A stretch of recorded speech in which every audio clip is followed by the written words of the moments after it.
کی خدمت میں موضوع بیان قرار دیا گیا تھا وہ مسافر کے روزوں کے احکام تھے، اور اس بات کو بیان کیا گیا کہ ہر اس مقام پر کہ جہاں ایک انسان مسافر شرعی کہلائے گا، جہاں پر اس کی 4 رکعتی نماز 2 رکعتی نماز میں تبدیل ہو جائے گی، وہاں پر اس کا روزہ بھی طاقت ہو جائے گا۔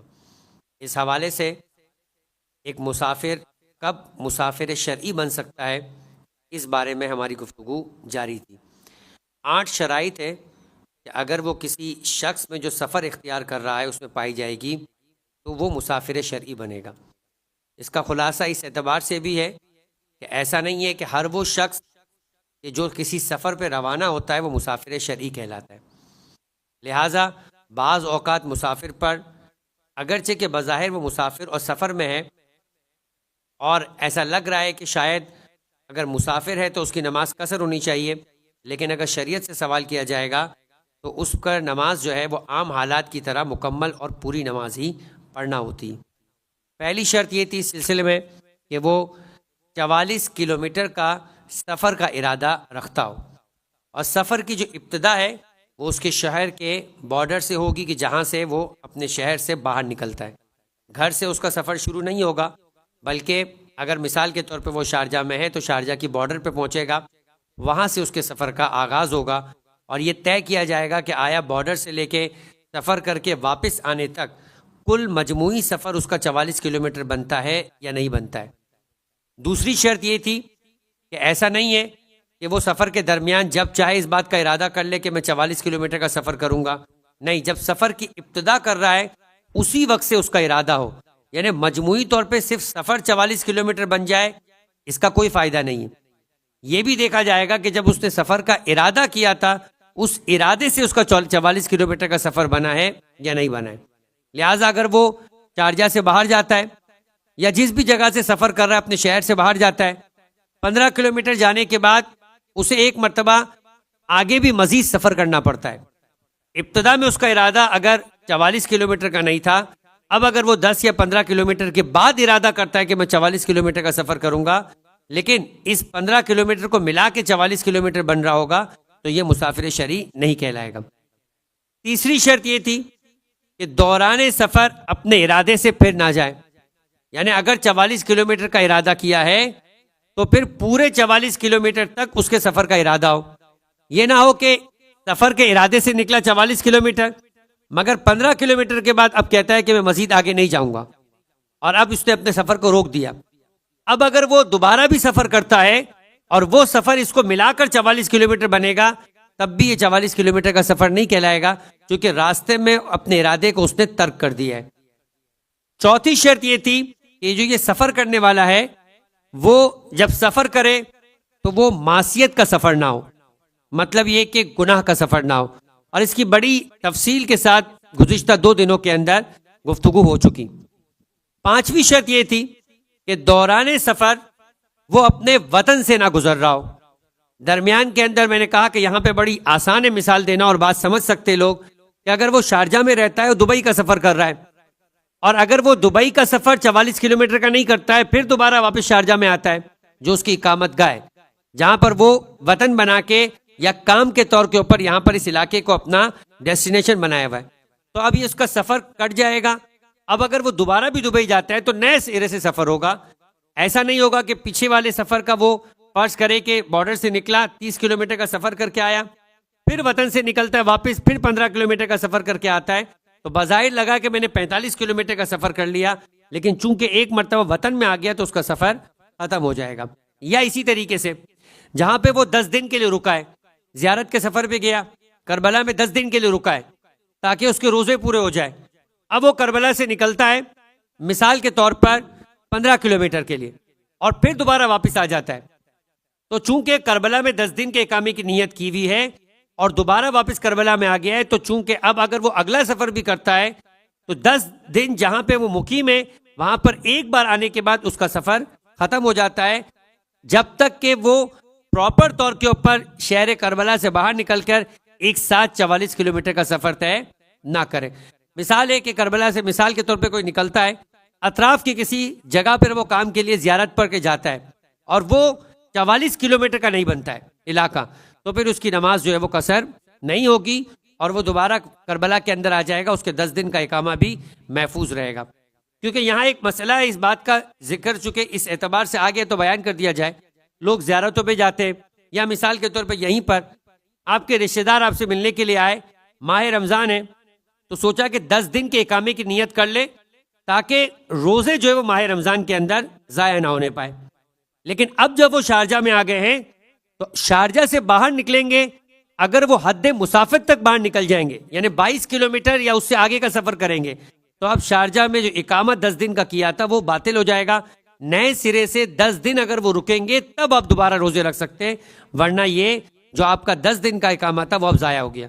اسی لیے اگر کوئی 10 دن کے لیے کہیں رکتا ہے تو اطراف شہر میں اگر کہیں جاتا ہے تو وہ 22 کلومیٹر سے کم، جس کو ہم کہتے ہیں کہ مسافر کی جو حد ہے وہ 44 کلومیٹر بنتی ہے، اس سے کم میں دوبارہ اس کو اپنے 10 دن کے جہاں پہ اقامہ کیا واپس آ جانا ہے۔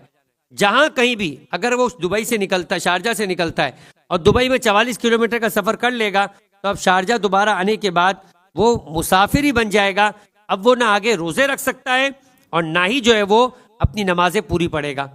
اب مزید 10 دن اس کے پاس ہونا چاہیے ایک نئے اقامے کے لیے، نئے اقامے کی نیت کے لیے۔ تو یہ آپ کی چھٹی شرط تھی کہ درمیانے سفر میں آپ کا وطن نہ آ جائے۔ 7ویں شرط جو آج بیان ہونی ہے وہ یہ کہ خانہ بدوشوں کی طرح کا وہ رہائش اختیار نہ کرتا ہو۔ ایک شخص ہے، کسی نہ کسی جگہ پہ اس کا ٹھکانہ ہے، چاہے وہ دنیا کے کسی بھی شہر میں رہتا ہے، تو اس کے لیے حکم بنتا ہے کہ اس کی مسافرت کب شروع ہوگی۔ جب تک وہ شہر سے نہیں نکلے گا، اپنے شہر کے اندر وہ پورا دن گھومتے رہے، وہ مسافر شرعی نہیں ہے۔ مسافر ہے، مسافر شرعی نہیں ہے، اس کا روزہ بھی مکمل ہے اور نمازیں بھی اس نے رکھنی پڑھنی ہے۔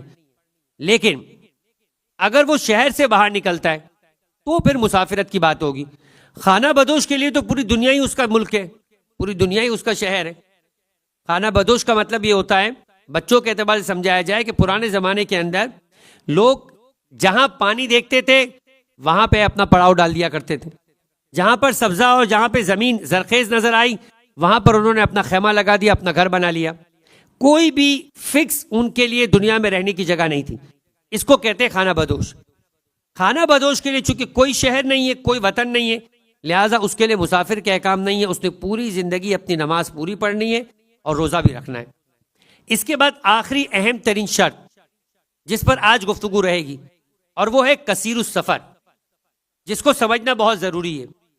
کثیر السفر ایک ایسا شخص ہوتا ہے کہ جو وطن رکھتا ہے، کوئی محل سکونت، کوئی ریزیڈنسی رکھتا ہے، کہیں پر وہ چاہے اپنے ملک سے نکل کے دوسری جگہ پہ کام کرنے کے لیے آیا ہے، کوئی جگہ ہے اس کی، لیکن یا تو اس کا پیشہ سفر ہے کہ اس کا کام ہی ہے کہ اس کو سارے دیگر الگ الگ شہروں میں جانا پڑتا ہے۔ شارجہ میں ہے لیکن کبھی عجمان جاتا ہے، کبھی ام القوین جاتا ہے، کبھی دبئی جاتا ہے۔ کام کی نوعیت ہے، سیلز کا آدمی ہے، پرچیز کا آدمی ہے، یا اس کے مختلف شہروں کے اندر سٹورز بنے ہوئے ہیں جہاں پہ وہ ہر دوسرے تیسرے دن اکاؤنٹس کو دیکھنے کے لیے جاتا ہے۔ تو ایسا کوئی بھی کام کہ جس میں اسے متعدد مرتبہ سفر کرنا پڑے، سفر اس کا یا کام ہو یا کام کی نوعیت سفر ہو، یہ دو الگ الگ چیزیں۔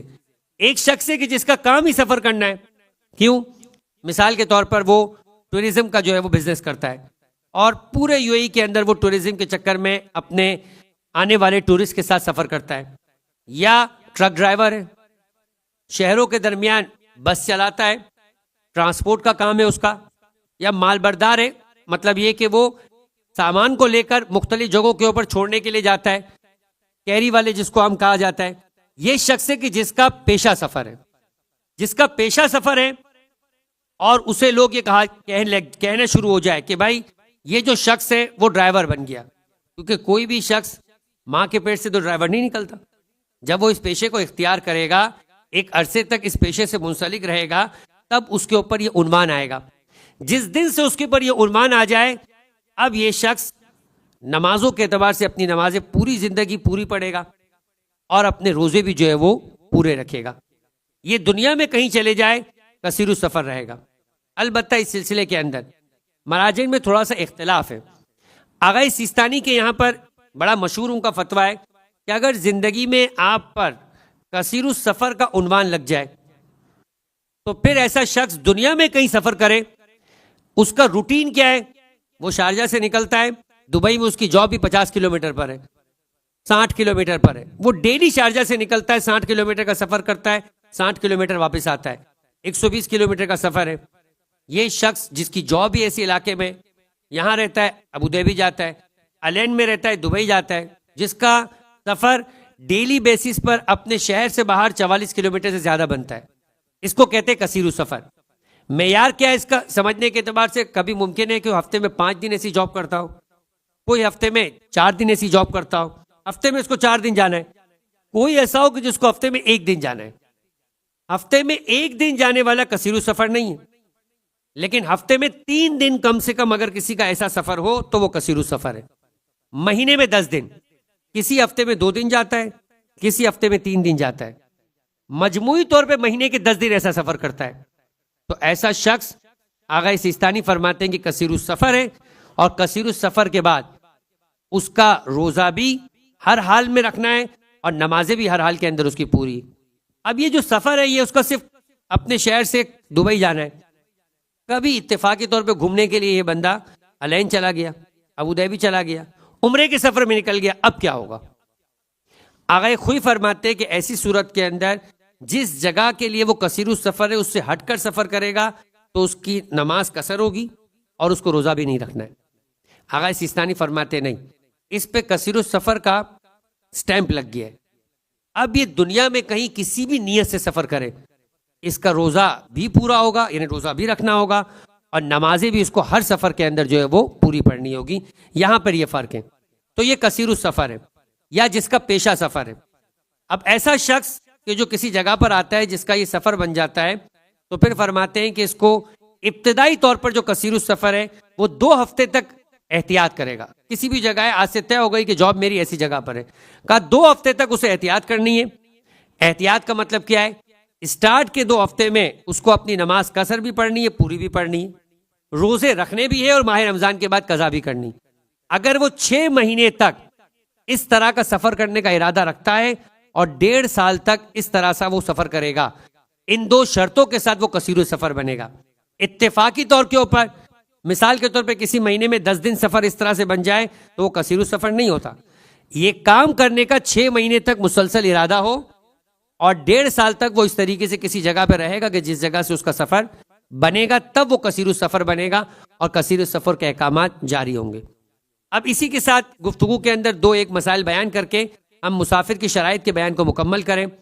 وہاں پر ایک آخری شرط یہ بھی ہے کہ جب تک آپ حد ترخص سے باہر نہ نکل جائیں تب تک آپ کے اوپر مسافر کے احکام جاری نہیں ہوں گے۔ آپ کا ارادہ ہے کہ آپ 50 کلومیٹر کا سفر کریں گے، لیکن ابھی آپ شارجہ سے باہر پہنچے اور شارجہ سے نکلتے ہی جہاں دبئی شروع ہو رہا ہے وہیں پر آپ کو رکنا پڑ گیا۔ سفر ابھی بھی آپ نے کرنا ہے مگر آپ رک گئے۔ اچھا رک گئے، آپ نے کہا ظہر کی نماز کا وقت ہو گیا، میں ظہر کی نماز پڑھوں۔ اب آپ نماز 4 رکعت پڑھیں گے یا 2 رکعت؟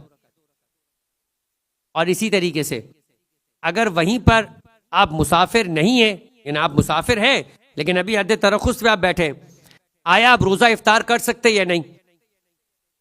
کیونکہ اس کے اوپر آثار ہیں۔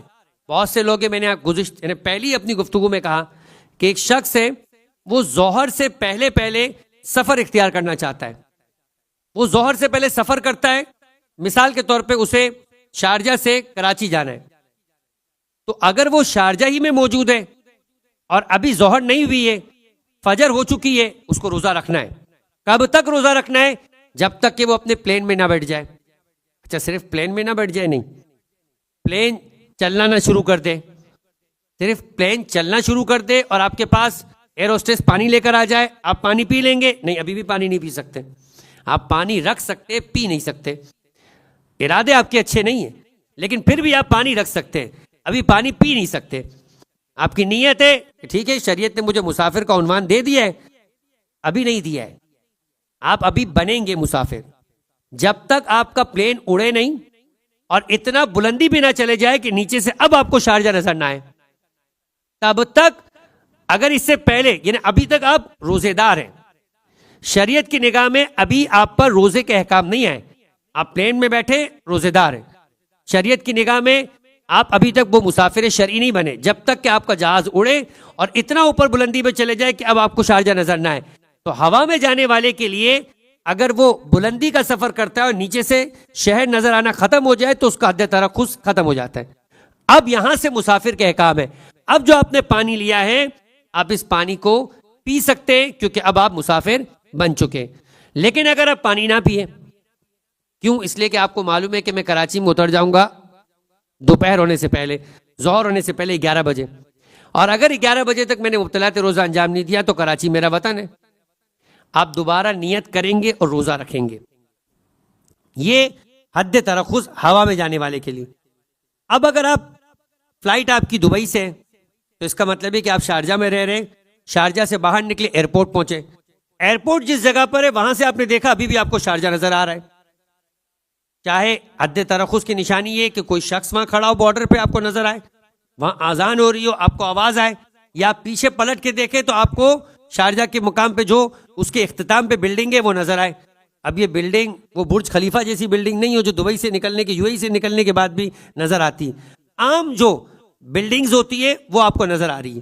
جب تک آپ کو بارڈر پہ کھڑی ہوئی چیزیں نظر آ رہی ہے، بارڈر پہ آواز سنائی دے رہی ہے، اس کا مطلب یہ کہ آپ حد ترخص کراس نہیں کیے ہوئے. اگر دبئی ایئرپورٹ، ابھی ایگزامپل ہے، یہ کوئی حکم نہیں جاری کیا جا رہا، لہٰذا اگر دبئی ایئرپورٹ ایسی جگہ پر ہے کہ جہاں سے آپ کو شارجہ کی بارڈر نظر آ رہی تو اس کا مطلب یہ کہ آپ حد ترخص کراس نہیں کیے. آپ اپنا روزہ افطار نہیں کر سکتے جب تک کہ آپ پلین میں نہ بیٹھ جائے، پلین پھر موو کرنا شروع کرے اور پھر آپ کو شارجہ نظر آنا ختم ہو جائے، تب تک آپ کے لیے حد ترخص بنا رہے گا. اس کے بعد آپ آتے ہیں مثال کے طور پہ گاڑی کے سفر میں، وہاں بھی یہی ہے، چونکہ گاڑی کا لینڈ کا سفر ہے. آپ جیسے ہی شارجہ سے نکلیں گے آپ دبئی میں داخل ہوں گے، پیچھے آپ کو شارجہ نظر آنا ختم ہو جائے گا، تب تک آپ حد ترخص میں. جو نمازیں پڑھیں گے وہ پوری ہوگی، روزہ آپ افطار نہیں کر سکتے. جیسے ہی آپ کو شارجہ نظر آنا ختم ہو جائے گا اب آپ افطار بھی کر سکتے چونکہ آپ کا سفر اگلا 44 کلومیٹر کا ہے، اور آپ کی نماز بھی اب اگر آپ پڑھیں گے تو بارڈر. اب ایک سوال ہے، اگر کوئی شخص، بہت سے لوگ ہوتے ہیں، یہ سفر کا پروردگار عالم نے سمجھے کہ ایک سہولت رکھی ہے کہ انسان کو قصر نماز پڑھنا پڑتی ہے. انسان کہے کہ میں اپورچونٹی اویل کرنا چاہتا ہوں، 4 رکعتیں نہیں 2 رکعتیں نماز پڑھنا چاہتا ہوں، جبکہ ظہر کا وقت ہو چکا ہے. تو کیا اس بات کی چوائس ہے کہ ابھی آپ نہ پڑھیں، 1 گھنٹے کے بعد پڑھے کہ میں دبئی میں جس بھی جگہ پہ جانا چاہتا ہوں پہنچ جاؤں وہاں جا کے قصر پڑھوں، جبکہ آپ پر نماز ظہر کی واجب ہو چکی تھی آپ کے اپنے شہر میں ہی؟ تو کیا آپ کو اجازت ہے؟ شریعت کہتی اجازت ہے، آپ اپنے شہر میں پڑھیں گے پوری پڑھیں گے، حد ترخص کراس کرنے سے پہلے پڑھیں گے پوری پڑھیں گے. لیکن آپ نہ پڑھیں، آپ کہیں میں دبئی جانے کے بعد پڑھوں گا، آپ وہاں مسافر ہو جائیں گے، کہیں گے پھر 4 رکعت 2 رکعت ہی ہو جائے گی. کوئی بات نہیں، آپ وہاں پہ ظہر بھی پڑھے، عصر بھی پڑھے، مغرب بھی پڑھے، عشاء بھی پڑھے، پھر دوبارہ دبئی میں پلٹ کے آئے. جیسے آپ مسافر بن جاتے آپ کو مسافر کے احکام پر انجام دینے ہوں. حتیٰ یہ کہ اگر اس سفر میں خدا نہ کرے انسان سو گیا، ظہر عصر کی نماز اس کی قضا ہو گئی، اب شارجہ آ کے نماز پڑھتا ہے، نماز 4 رکعت ہی پڑھنی ہوگی قضا یا 2 رکعت ہی؟ کہا جس وقت قضا ہوئی تھی اس وقت آپ پہ حکم شرعی قصر کا تھا، اس لیے آپ جب قضا پڑھیں گے تو آپ اس کو قصر ہی پڑھیں گے، ادا نہیں پڑھی جائے گی. اچھا یہاں یوں نہیں ہے کہ آپ یہ کہیں کہ ٹھیک ہے میں تو زیادہ ہی پڑھ رہا ہوں نا. مسئلہ زیادہ یا کم کا نہیں تھا، وہ بھی سجدہ کرنے کے لیے زمین کے چپے چپے پہ راضی تھا، مگر صرف آدم کو سجدہ کرنے پہ راضی نہیں تھا. تو یہاں پروردگار عالم کو سجدوں کی کثرت نہیں چاہیے، آپ کی نمازوں کی تعداد رکعتوں کے اعتبار سے زیادہ نہیں چاہیے، جو حکم شرعی خدا مانگ رہا ہے وہ چاہیے. اب اگر اس نے 2 رکعت مانگی ہے تو 3 رکعت پڑھنے کے اندر عبادت نہیں ہے، قصد قربت نہیں ہے، اور اگر اس نے 4 رکعت مانگی ہے تو 2 رکعت پڑھنے میں قصد قربت نہیں ہے. لہٰذا اگر جیسی انسان کی نماز قضا ہوئی ہے ویسے ہی اس کو قضا کرتے وقت اپنی نمازوں کا تعداد رکعتوں کے اعتبار سے خیال رکھنا ہوگا. درود پڑھے محمد والے محمد پر.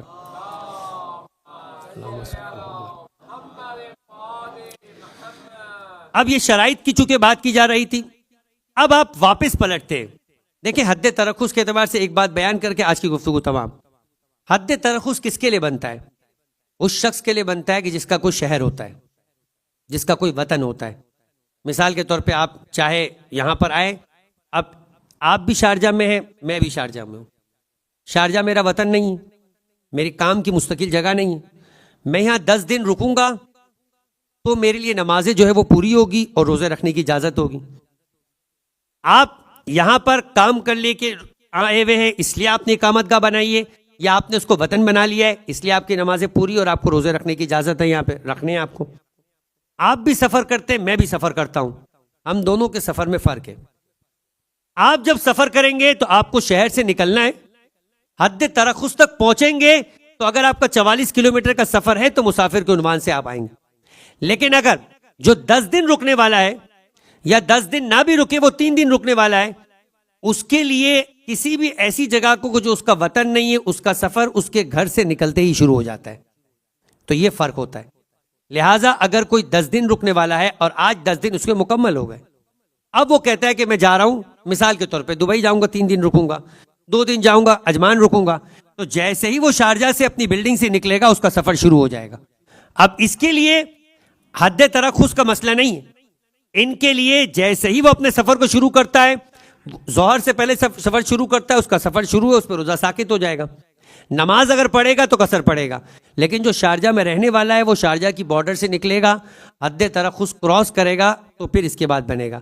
تو سمجھنے کے اعتبار سے یہ کہ جو شخص اپنے وطن سے نکلتا ہے حد ترخص کا مسئلہ اس کے لیے ہوتا ہے، جو مسافر آدمی ہے وہ کسی شہر میں قیام کرتا ہے اس کے لیے حد ترخص کا مسئلہ نہیں ہوتا، اس کی اپنی اقامت گاہ سے نکلتے ہی اس کا سفر شروع ہو جاتا ہے۔ اس اعتبار سے 44 کلومیٹر کی ترتیب بھی بدل جائے گی، اس لیے کہ شارجہ میں رہنے والے کے لیے 44 کلومیٹر بنیں گے شہر کے باہر سے، اور جو شارجہ کے اندر آیا ہے 3 دن کے لیے حتیٰ 10 دن کے لیے بھی اب اپنا ترک سفر کر کے آگے جاتا ہے، اس کا 44 کلومیٹر اس کے گھر کے باہر سے شروع ہو جائے گا۔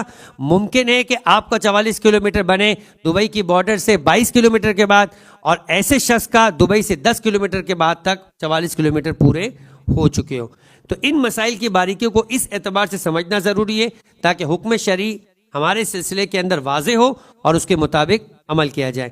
پروردگار عالم کی بارگاہ میں دعا کرتے ہیں کہ ہمیں ان احکامات شرعی کو سمجھنے کی اور اسی کے مطابق اپنی زندگی کو گزارنے کی توفیق عطا فرما۔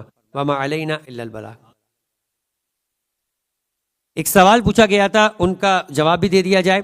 بہت زیادہ ماہ رمضان کے اندر چونکہ طبی اعتبار سے کبھی کسی کو آئی انفیکشن ہو جاتا ہے، کبھی ناک کا پرابلم ہوتا ہے کہ اس میں ڈراپس ڈالنے پڑتے ہیں،